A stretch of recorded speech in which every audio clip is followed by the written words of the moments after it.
Welcome to Fourth Presbyterian Church of Chicago's weekly video devotion, Rhythm and Word. I'm Rocky Suppinger. I'm one of Fourth's pastors, and I'm happy to be joining you for this final video in a June series about heretics and orthodoxy, two 120-year-old essay collections by the English commentator G.K. Chesterton that have shaped my faith and how I talk about it for half my life. Heretics was a work of criticism that took aim at some of the most influential voices of the day, voices like H.G. Wells, George Bernard Shaw, and Rudyard Kipling. The book was itself criticized for being only negative and for not proposing a positive alternative to the views Chesterton was denouncing. So he wrote Orthodoxy in response.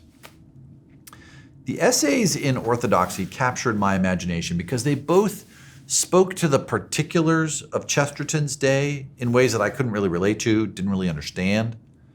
But also, even where names and slogans were unfamiliar, he spoke in ways that made perfect sense today. In fact, I'm amused to notice, flipping through the pages 25 years after I first read them, the name of the president at the time with an exclamation mark written in the margins.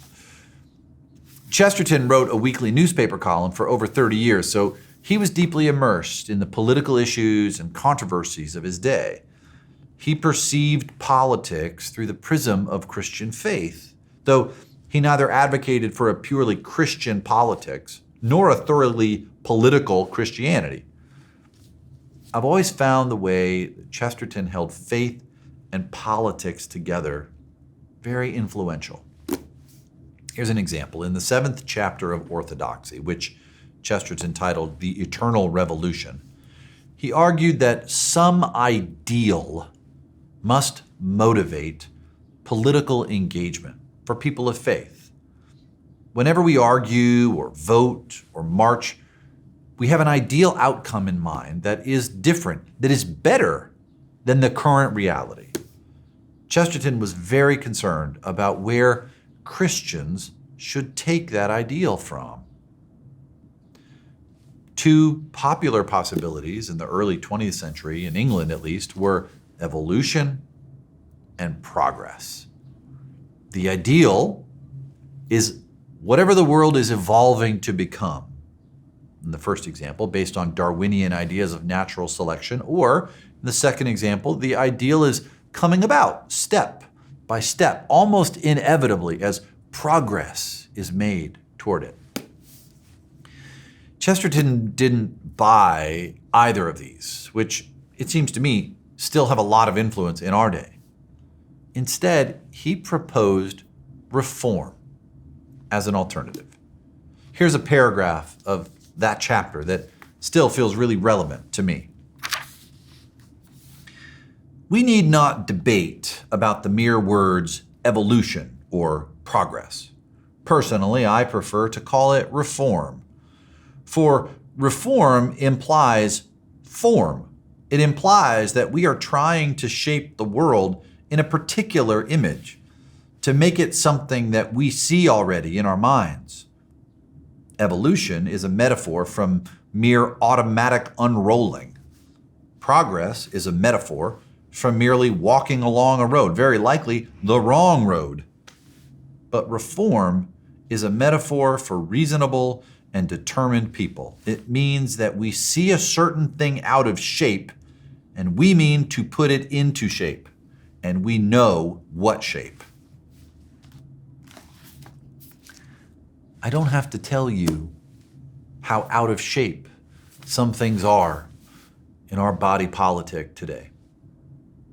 To name just one thing, some of our elected leaders lie a lot, and we have an entire ecosystem of media that amplifies those lies and seems to thrive on misinformation and disinformation.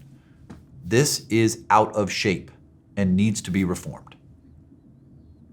A solution to this won't evolve automatically as if through a process of natural selection, and we won't just steadily progress toward a more truthful common life. This problem seems only to get worse, despite the efforts of progressives to combat it. I've found the ideal of faithful reform inspiring instead. Not just because Presbyterians are part of what's known as the Reformed church tradition, yet it is worth pointing out that one of the slogans of the Reformation is the church reformed always being reformed. Because what better vantage could we claim as those who aim to reform what's out of shape than the vantage of those who know ourselves to be out of shape and constantly in need of reform? What is this constant reform, if not revolution? The revolution of a vision of God's kingdom, where the last are first and the hungry are filled with good things. A revolution against a status quo that trades truth for lies. Chesterton was a revolutionary, but from within the creed of the Prince of Peace. For he said, to the orthodox there must always be a case for revolution. For in the hearts of men, God has been put under the feet of Satan. In the upper world, hell once rebelled against heaven, but in this world, heaven is rebelling against hell. I've always found that striking. May we take strength from one another and ultimately from the inspiration of the Holy Spirit as we persist in our part of heaven's rebellion today and tomorrow, come what may. Go in peace.